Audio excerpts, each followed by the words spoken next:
Fuq l-istazzjon tiegħu il-kap nazzjonalista Bernard Grech kien kostretti ċedi għal pressjoni ta' Manuel Delija u l-establishment nazzjonalista hekk kif sejjaħ il-grupp parlamentari tiegħu bħala wieħed ta' talent.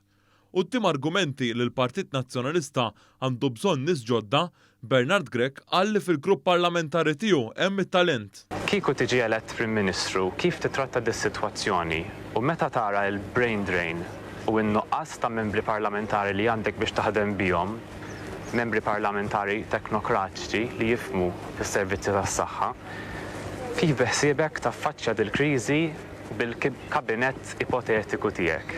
Mela, ħalli wieġeb id-domanda billi nibda mill-aħħar. Tajjeb. L ħaġa ma naqbilx miegħek illi hemm defiċenza fil-grupp parlamentari. Hemm talent.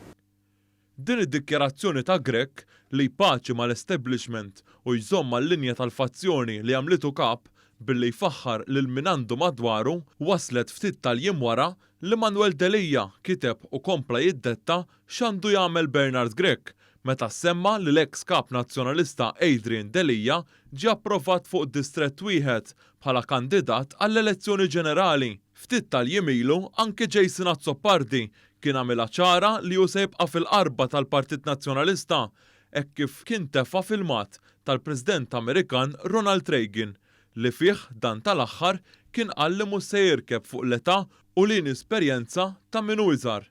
Intant waqt l-istess intervista tal-ħadd, il-kap nazzjonalista kompla ma' dak li kien qal ftit tax-xhur ilu f'Għawdex meta rid li tgħaddi l-pandemija ħalli mmorru għall-elezzjoni.